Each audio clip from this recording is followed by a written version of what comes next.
এটা আজকে না তো ভাই, এটা গত 2 ওয়ার্ল্ড কাপ ধরে করে আসতেছি, মানে আপনার ডিফারেন্ট ডিফারেন্ট লুকে আসি।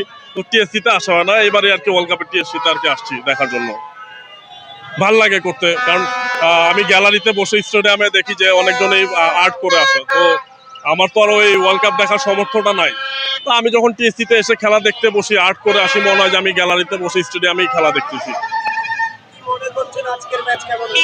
আজকের ম্যাচ হাড্ডাহাড্ডি হবে, তবে ব্রাজিল জিতবে।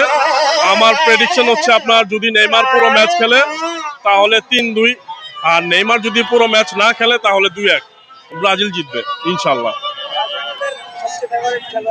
ব্রাজিল টিমের ফেভারিট তো অলওয়েজ নেইমার, তারপর ভিনিসিয়াস জুনিয়র আছে, আপনার রাফিনা আছে, মার্টিনালি আছে, আর আমার আরেকটা প্লেয়ার খুব ফেভারিট ছিল অ্যান্থনি, সে তো খেলবে না, সে তো নাই স্কোয়াডে এবার। তারা তো পরের পরের জিত নিয়েই তারা সব সময় থাকে। তারা কখনো কি করতে পারছে, এই যে আমাদের আগের হিস্টোরি যদি ঘাটেন, তারা হারতে হারতে আপনার ত্যাক্ত হয়ে গেছে। এখন আমাদের সময় খারাপ, আমরা আর্জেন্টিনার সাথে কয়েকটা ম্যাচ হারছি, এখন আমাদের সময় খারাপ, তাই এই জন্যই তারা মনে করেন এই চান্সটা পাইছে। ইনশাল্লাহ এরকম চান্স আর পাবে না। এইবার আমরা মনে করেন দেখায় দিব যে আমরা আসলে কি। ব্রাজিলের সেই আগের রূপ যদি চলে আসে, আর্জেন্টিনার তো ভাত নেই ভাই ব্রাজিলের সামনে।